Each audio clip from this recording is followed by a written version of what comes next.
आगे बढ़ते हैं, रुख अगली खबर का। प्रयागराज में माफिया अतीक अहमद की संपत्तियों पर बड़ी कार्रवाई देखने को मिली है।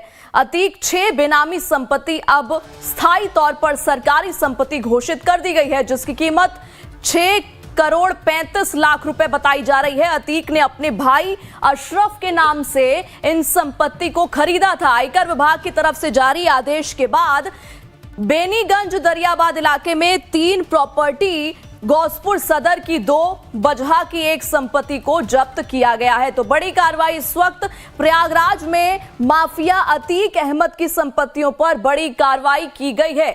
जी हां, अतीक की संपत्तियों पर एक्शन लिया गया है।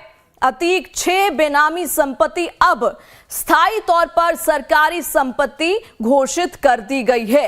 और अगर इसकी कीमत की बात करें तो इसकी कीमत 6 करोड़ 35 लाख रुपए बताई जा रही है। अतीक ने अपने भाई अशरफ के नाम से इन संपत्ति को खरीदा था और आयकर विभाग ने आदेश जारी किया था। और आयकर विभाग की तरफ से जारी आदेश के बाद बेनीगंज दरियाबाद इलाके में 3 प्रॉपर्टी, गौसपुर सदर की 2, तो वहीं बजहा की 1 संपत्ति को, 1 प्रॉपर्टी को जब्त किया गया है। इस खबर पर आगे की जानकारी के साथ हमारे संवाददाता विकास मिश्रा जुड़ चुके हैं। विकास, प्रयागराज में माफिया अतीक अहमद की संपत्तियों पर बड़ा एक्शन लिया गया है, क्या कुछ जानकारी है इससे जुड़ी?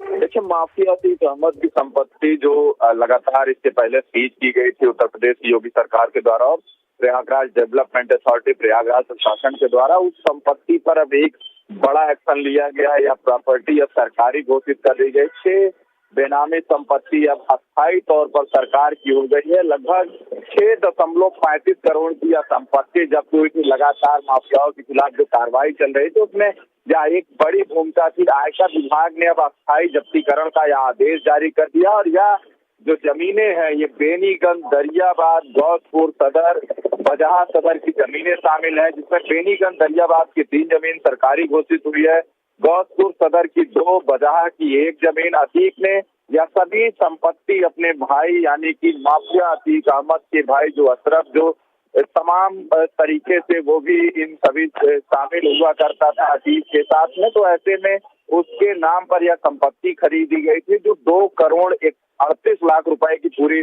उस समय तत्कालीन में भुगतान किया गया था। और ऐसे में जिस तरीके से लगातार जिला प्रशासन और प्रयागराज प्रशासन की तमाम तैयारी चल रही थी माफियाओं के खिलाफ, अतीक की कुछ संपत्ति पर जो कॉलोनी बता दी गई थी वो गरीबों को दी गई थी। ऐसे में अब यह जो बड़ी संपत्ति जो सरकार की अस्थायी तौर पर हो गई, इस पर भी सरकार कुछ न कुछ बड़ा एक्शन कर सकता है, बड़ी तैयारी। और विकास, अतीक ने ये संपत्ति अपने भाई के नाम पर ली थी?